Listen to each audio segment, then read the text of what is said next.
महाभारत का युद्ध क्यों हुआ? कुछ शब्दों के कारण। गलती दुर्योधन दुशासन की। कर्ण ने कहा वैश्या द्रौपदी को, और द्रौपदी ने भी गलती कर दी, अंधे का बेटा अंधा कह दिया दुर्योधन को।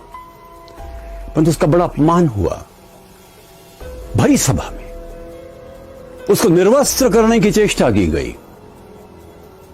वो भूल नहीं सकती थी, बार बार याद दिलाती थी अपने पांचों पतियों को कि तुम्हें बदला लेना है। एक बार तो अर्जुन ने कहा भी कि तुम्हें केवल अपने प्रतिकार की लगी हुई है और हमें युद्ध लड़ना है। युद्ध जीत लिया पांडवों ने। वो रात जबकि अश्वत्थामा ने द्रौपदी के पांचों पुत्रों को और उसके भाइयों को अंधेरे में सोते हुए मार दिया। अनर्थ था ये। पकड़कर उसको लाया गया। कृष्ण का क्या सजा मिलनी है इसको बताओ द्रौपदी। अर्जुन भी थे, भीम भी थे, सब खड़े हुए थे। द्रौपदी को ख्याल आया कि अश्वत्थामा की मां कृपी अभी जिंदा है।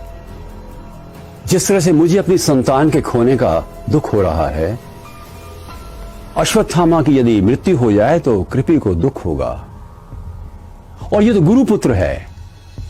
अर्जुन भी ये कह रहे हैं, वास्तव में सत्य भी है। कृष्ण इसके बंधन खोल दो। कृष्ण ने अर्जुन से कहा इसकी मणि निकाल लो, और निकाल ली गई। तो द्रौपदी ने क्षमा कर दिया।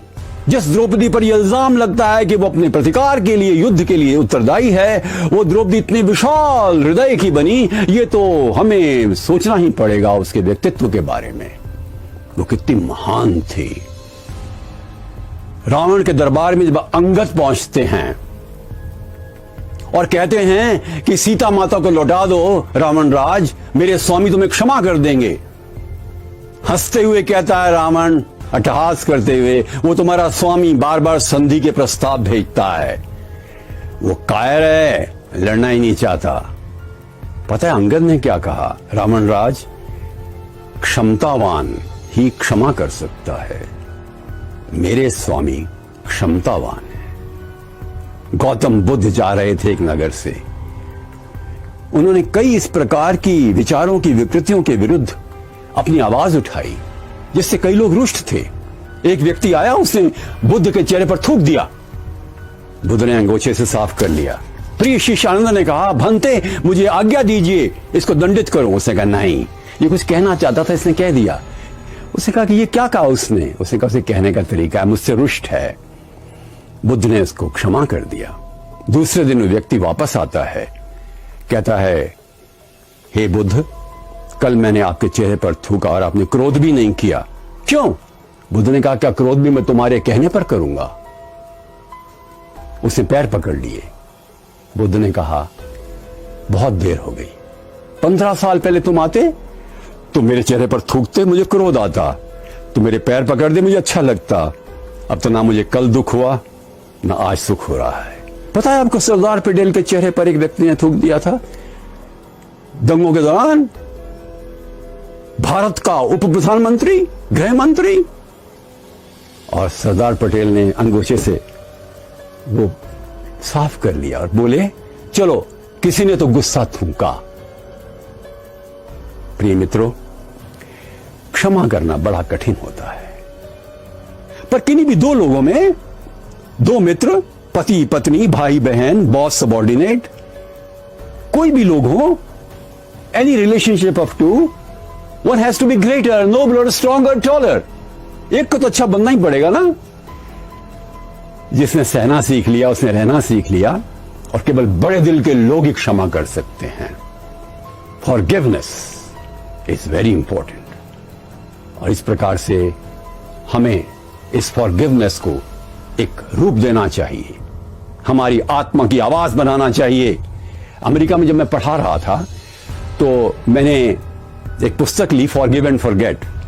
वो पुस्तक मैंने फ्राइडे को ली थी और सैटरडे की मॉर्निंग तक पढ़ डाली, और मैं 2 दिन तक काफी परेशान रहा। उस किताब को पढ़ने के बाद, वो किताब गजब की थी। उसमें पहला चैप्टर है, अपने मित्रों को क्षमा करो, क्योंकि तुम्हारा साथ दिया उन्होंने, गलती कर दी तो क्या हुआ। अपने शत्रुओं को क्षमा करो, क्योंकि उनके कारण से तुमने स्वस्थ प्रतियोगिता करके अपने आप को आगे बढ़ाया है। वो तुमसे ईर्ष्या करते हैं। अपने बॉस को क्षमा करो, क्योंकि वो तनाव में रहता है। अपने सबॉर्डिनेट्स को क्षमा करो, अधीनस्थों को क्षमा करो, उतने तनाव में वो नहीं रहते। जिम्मेदारियां जो तुम्हारी हैं उसकी नहीं है। अपने कुलीग्स को क्षमा करो, क्योंकि हो सकता है ईर्ष्यावश वो तुमसे द्वेष करते हो। अपने भाई बहनों को क्षमा करो, उनके साथ तो प्यार की जिंदगी गुजारी है, जीवन साथी है वो। क्या हुआ अगर कभी कुछ कह दिया तो। पर अगले 3 अध्याय काफी कठिन थे पढ़ने में।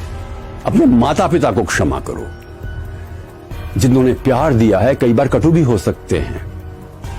अपेक्षा और उपेक्षा दोनों का द्वंद्व चलता है। क्षमा करो उनके प्यार की खातिर। अगला अध्याय था, अपने आप को क्षमा करो। तुमने भी कई गलतियां की हुई हैं, क्या गलतियों का पूरा गट्ठर उठाकर चलते रहोगे? Forgive yourself, liberate yourself from the burden of guilt. पर आखिरी चैप्टर चुनौतीपूर्ण था। तुम्हें नाराजगी है भगवान से कि उसने तुम्हारे साथ अन्याय किया, तुम्हें अवसर नहीं दिए, तुम्हारे साथ ऐसा व्यवहार किया जो एक भक्त के लिए अच्छा नहीं था। उसे भी क्षमा कर दो। My God, me for giving my God, my mentor, my master, my inspirer. परंतु पुस्तक को पढ़ने के बाद लगता है कि शायद when we grow up, we really develop in ourselves a capacity to tolerate and forgive. ऐसा होना ही चाहिए। हम आगे बढ़ते हैं तो ऊंचे उठना चाहिए। सिर्फ ग्रोइंग ओल्ड नहीं, ग्रोइंग अप होना चाहिए। और उसका सबसे बड़ा प्रमाण है क्षमा की शक्ति। नमस्कार।